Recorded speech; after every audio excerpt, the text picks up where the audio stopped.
of those things, but I also think we need new discovery. It's one of my hopes that we could see out of Fermilab, out of Argonne.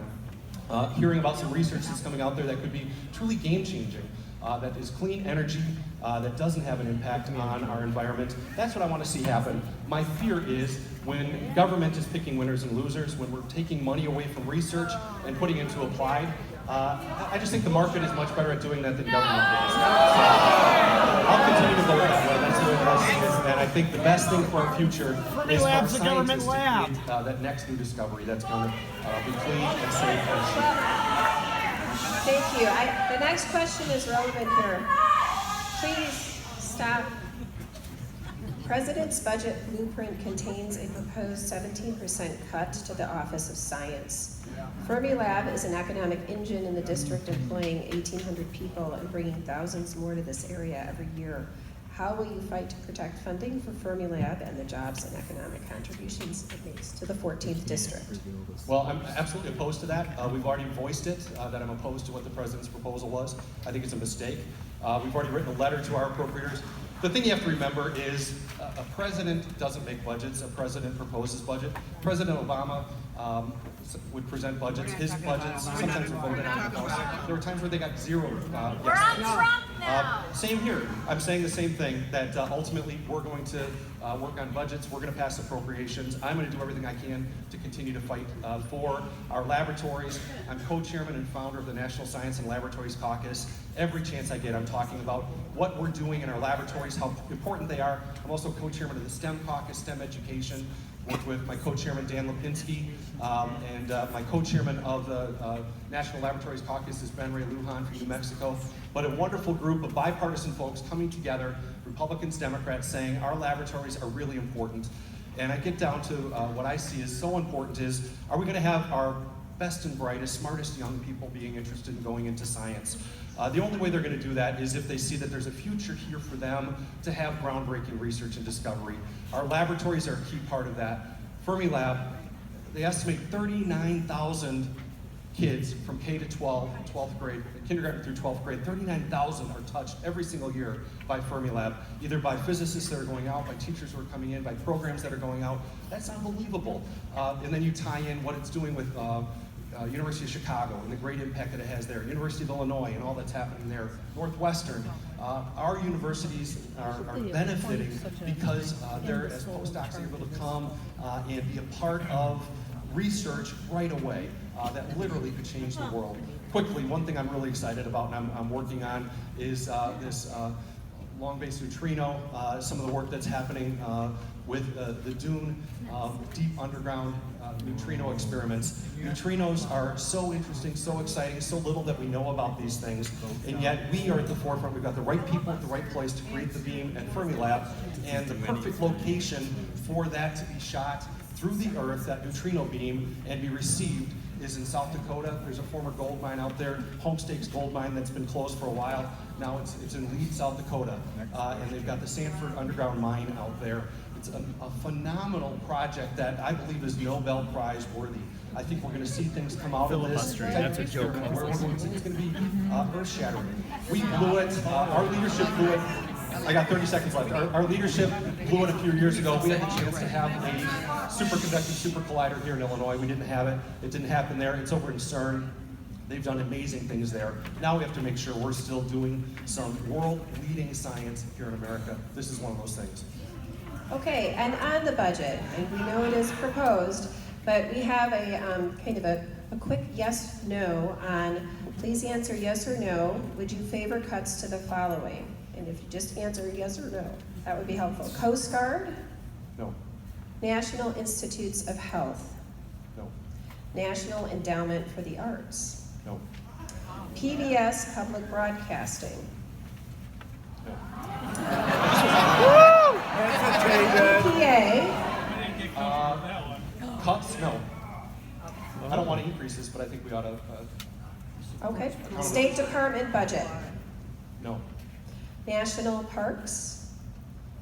Increases or cuts? Cuts? No, I think it should stay the same. NASA?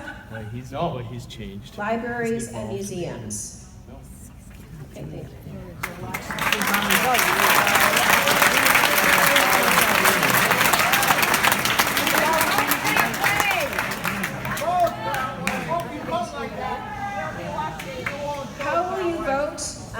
H.R. 899, the bill to terminate the Department of Education? If yes, please explain. I'd be opposed to that. I think there is a place. I'm a strong supporter of local control for education, and so I want to make sure that the focus is locally. Any of you on school boards, thank you. You've got the toughest job, although I don't think you have to do this very often, sit in front of a bunch of people. But thank you. If you serve on a school board, I just want to, from the bottom of my heart, say thank you. If you're a teacher, I want to say thank you. My daughter is studying to be a teacher. My wife is a teacher, and so I believe so strongly in teaching. So I believe public education is vital. It's something so precious that we've got here in America. Yes. But I also think there's a lot of different options that good choices. One of my good friends that I served with in Springfield is a guy named James Meeks, senator from the south side of Chicago, and amazing man. And he had a bill that I supported, which said for the 10% most failing school districts, it's not fair to those students. We ought to give their parents an ability to get them somewhere else. I supported that. It didn't pass. But I think there is things that we can do to make sure, what I want to see is education, whatever it is, that the goal is to make sure it's serving kids, that it's educating kids, that it's not about serving any other bureaucracy, administration, anything like that, that is focused on making sure that our kids can learn, maximize their opportunity, maximize their future. That's what our schools are all about. Education is a big part of that, and making sure that our teachers are prepared to really light that spark. And I see it especially in science, where that's the challenge. A lot of, especially young people, get that initial spark of fire maybe in a grade school, and making sure that our schools and our teachers are able to help light that spark of science or engineering, technology, mathematics.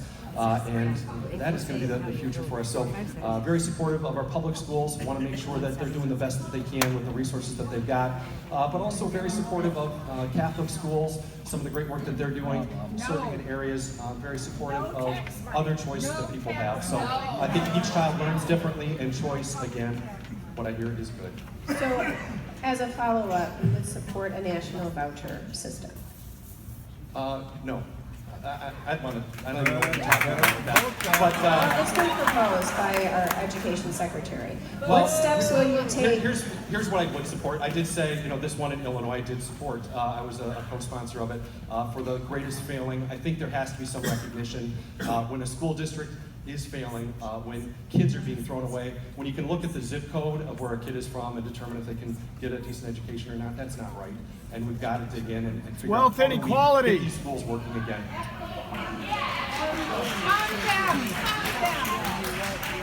Education, the cost of education to attend a college particularly is ballooning. And it's very important to the people in your district to hear what you will do to help lower the costs of attending college. Well, the first thing is we need to be good consumers of our own education, recognizing that there's some really great choices out there that people have. It's interesting, the way that they do my district, that all happened in Springfield. There's a couple people who drew all the congressional districts down there. And the way my district is drawn, I mentioned 7 counties, but it has no 4-year university or 4-year institution anywhere in that. But I've got 7 great community colleges that serve that area. I'm so proud of our community colleges. I think they started here in Illinois. I think we've got the best community colleges anywhere in the world. So part of the things that I'm doing with young people that I'm talking to is, if you've got a lot of money saved up or can get a great scholarship to go to 4-year university, great, do that. But make sure you know what you're signing up for. Make sure you know what kind of debt you're going to have coming out. I've got a bill that I've introduced called the Financial Transparency Act, the Student Aid Financial Transparency Act. And what it's Democratic co-sponsorship. David Scott is a co-sponsor of this with me as well. But what it does is just saying that there ought to be disclosure of what payments are going to be once you graduate. Sort of like when you sign up for a mortgage, and to me it's just common sense, and yet a lot of kids are signing up. The majority of loans that are given today don't have this type of disclosure of what the ultimate loan amounts are going to be. It's not right, it ought to change. It's something that I think we can get done this time, so we're going to keep working on it. So it's having good choices. Let me give one last example that goes, I was with a group of high school students from Burlington. We were here in St. Charles. We were going through Bison Gear, which is a company not too far from here. Phenomenal company making motors for ice makers around the world. Growing, really phenomenal. The guy who's taking us through, started working part-time at nights. Now he runs the whole place. He was so excited about it. But he said to these high school students, you know, whatever you do, get your education. But if you're not sure what you want to do, think about coming to work for us. We'll pay for your education. We'll pay for you to get a college degree while you're working. So there's not one answer. Four-year universities might be great for some people. Community college might be great. Maybe 2 years of getting requirements out of the way and then going to the school that you want to go to. I think there's a lot of things that we can do. But in the meantime, we've got to have more transparency so people know what they're signing up for, that they're not hit like a ton of bricks once they graduate, realize they didn't find the job that they wanted to find, and now they've got this huge payment that they're going to have to start paying. We've got to make sure we're being honest with them as well, and that's what my bill would do. President Trump has continued to refuse to disclose his tax returns despite having promised to do so, and despite a long-standing tradition to disclose. Given the various serious allegations of Russian collusion and the public's concern with Trump's businesses profiting from foreign influences, what, if anything, are you prepared to do to require disclosure of Trump's tax returns? Well, a couple thoughts there. One is, I would be very open to a law that would be in place to make sure that candidates have to disclose their taxes. That hasn't happened. But you also have to realize in America, we have what's called no ex post facto. So you can't go backwards and charge someone for a crime that wasn't there. That's the reality. There's the so emoluments clause. Going forward, I think it's something that we ought to talk about. It's something that ought to be presented in Congress, and I think it's something that I'd be supportive of. Let me get back to with Russia. I absolutely don't trust Russia. They are not our friend. They are trying to do things that harm us. And I'm going to do everything I can to do my job, to protect you, to fight for you. My allegiance is to you. I know a lot of you didn't vote for me. That's okay. My allegiance is to you. And so what I'm going to do is do my job. I don't serve on the Intelligence Committee, but some really good people do. I've got a really good friend, Mike Quigley, Democrat from Chicago. His office is right next to mine. He serves on Intelligence. He can't tell me a lot, but he gives me some ideas of some of the things that they're doing on. I ask him, how's it going? What type of, are you able to work together? And he's very encouraged with some of the things that are going on. We had, I think a pretty serious bump with Devin Nunes, and I think he did the right thing by pulling out. The process worked. And that's how I see it. The process worked. Mike Conaway, who's going to be the one who's leading this, and Adam Schiff, Democrat from California. I respect them so much. I think they're going to do good work digging into this. On the Senate side, Senator Burr, Senator Warner are very well respected. And so I think that's the right place for it to happen. I think they're going to get real answers. I'm going to do my job. I'm going to let the facts come, whatever the facts are, and I will do what is right once I see what those facts are, once we hear from the Intelligence Committees. Will you support, excuse me, I'd like to ask a question. As a follow-up, it sounds like I know the answer, but I just wanted to follow up. Will you support and advocate for an independent prosecutor or bipartisan commission to investigate Russia's interference in the 2016 election? I'm open to it. I do think it delays. I've supported those in the past, and I would be open to supporting that in the future. The problem is it sets the process back probably 6 months. I think the right place is it's already going. We've seen, I think, again, people that are very well respected on both sides of the aisle. Adam Schiff, Mike Conaway, and a list of people, again, me talking to people who serve on the committee, on the Democratic side and the Republican side, saying it's working. We really are having a positive movement on this. We're going to have real answers to be able to bring to Congress. So I want to see if that happens. If something else comes up where they literally cannot do it, then absolutely, I'd be open to that. But I think the right place for it to go is with people who are serving on the Intelligence Committee, who are already in these places. In light of Trump's doing away with H.J. Resolution 40, the law that made it harder for mentally ill people to obtain guns, what is your stand on gun control, and what legislation will you support to keep guns out of the hands of the seriously mentally ill? Well, again, it wasn't a law. This was an executive order, again, that changed. It was an executive order that the ACLU was opposed to. The ACLU, I don't agree with the ACLU very often, but they felt like it was very unfair for someone who has somebody else care for their financial information because they just don't feel like they can do that themselves for whatever reason, for them to automatically be disqualified to be able to apply for a permit. The law is already in place. The law says currently that someone who is mentally defective or committed to any mental institution is already precluded from purchasing a firearm. That's the law that's already in place. But again, I don't always agree with the ACLU, but I think they're right on this, just to assume that anybody who has a disability, a mental challenge is dangerous, I would just, that is absolutely not true. That is absolutely not true. That there are so many people who struggle with disabilities and mental challenges who are the kindest, nicest, safest people ever. And that is, if someone is, again, mentally defective, this is what the law says, or committed to any mental institution, they're precluded. Nothing has changed in that law. That law is still in place, and I support it. We don't know until they shoot. Illinois has some of the strictest concealed carry laws in the country. How do you justify your support for federal concealed carry reciprocity when this would make a mockery of Illinois laws? Well, the local laws still are in force. I question how the laws are working. I mean, I still believe when we see Chicago being the murder capital of the world, we've got to address this. It's unacceptable. And it's not just, it literally is kids killing kids, and it's got to stop. And it's in a relatively small area in Chicago that's got to happen. So I still believe in the Second Amendment, and I will continue to support the Second Amendment. I believe other states are very different than ours. Some of the challenges that Montana or Wyoming might be having, they're very different than ours. So I think, again, to recognize the differences in those states, I think makes some sense. But as someone who's passing through, I don't think, I think their Second Amendment rights ought to be protected as well. So more guns make sense? We should all be carrying tonight. Oh, wow. Okay,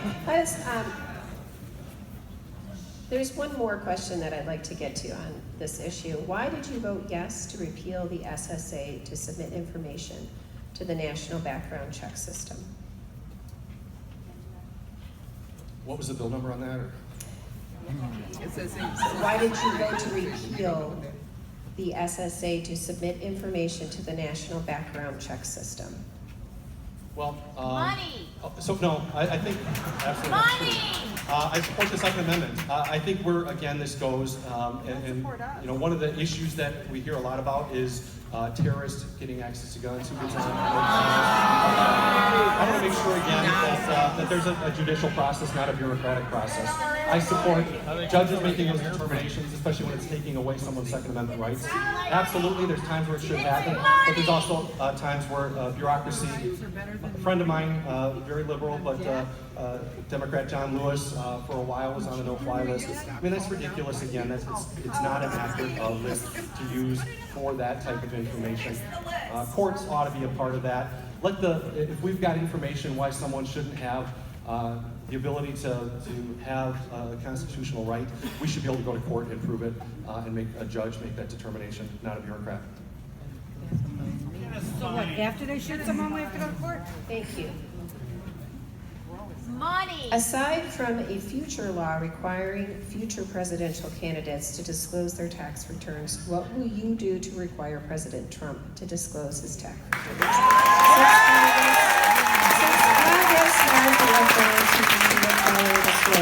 Can you say that last part? I couldn't hear that last part. Can you say that again?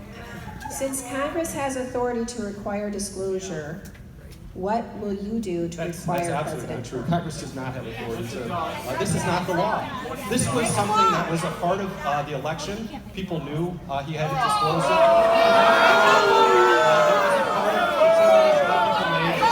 So I'm all for going forward. I just support the fact that part of our judicial process is that you don't go backwards. You don't create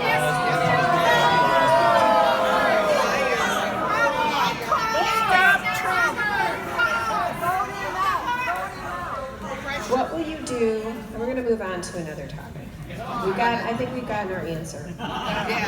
What will you do to ensure the equal rights and safety of hardworking, tax-paying individuals who are LGBTQ? I'll continue to support the law, and where there's any type of abuse that's happening, any type of hate crimes that are happening, I will continue to support the laws that are on the books, continue to support what has passed and what is the law of the land. Okay, well, that's good. What else, will you propose any additional legislation to protect their rights? No, I think there's already laws in place.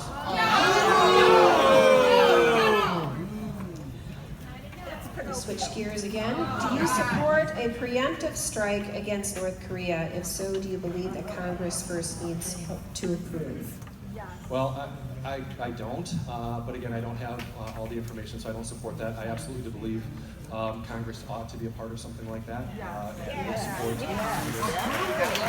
being fully informed, making those decisions. We have watched President Trump and his administration send many conflicting and contradictory messages on foreign policy, including our commitment to NATO, our activities in Syria, and our intentions toward North Korea. Do you see this as a serious problem, and how can Congress address this? What was the first part of it? Can you say that again? President Trump and his administration has sent many conflicting and contradictory messages on foreign policy. Yes, I agree. It's been bumpy. It's been confusing. It is, it's difficult. Even seeing some of the changes with Russia out of the last couple of weeks, I've been very consistent that I'm incredibly concerned about Putin. He's not our friend. He would love to do harm to us if he has the chance, and I will continue to have that perspective. Assad, I think, is a horrible, brutal dictator that I do not support. What's going on in North Korea, again, a very scary, serious threat. So I will continue to do my job. I do think Congress ought to be a part of this, of whatever decisions that were being made. I do think my hope is with the State Department, as that gets more people there serving in different important spots, that we'll be able to continue to build relationships with friends, making sure that our allies know that we are going to stick with them. I still think that is our best course, is to make sure that we're not doing things alone, that we are teaming up, certainly in the Middle East, with some of our best friends. Israel has been an incredible friend, Jordan, Egypt, some of these areas, making sure that we are reaching out to them, that we are working with them where possible. I think it makes much more sense for them to take the lead and for us to be supportive of work that they do to bring stability to a very unstable region. I also think, we need to see, my hope is with China, I've got real concerns there, but my hope is that maybe China can put some additional pressure on North Korea to change how they're acting as well. As a fiscal conservative, this is written by someone in the room, I am concerned about debt and deficit. Trump is on course to spend in 1 year what Obama spent in both terms on golf trips. What is your opinion of this waste, and what can Congress do about it? Yeah, I'm very concerned about it. I never questioned or, I know that in the past different presidents have traveled, and we're going to have to look at this. It is very expensive, and it's What are you important gonna again. do? We're going to keep looking at it. There's going to be budgets passed. I don't know what you want me to say. I'm going to do my job. I'm going to do my job, and I'm going to make sure that money isn't wasted. My money, your money isn't wasted. That there's accountability there. I do think I'm not opposed to presidents traveling. I think it has to happen. I think they have to have security with them. I'll continue to support their security, but I think there has to be a reasonableness to it, and we'll continue to watch it. For me, it's way too early to say that this is unacceptable.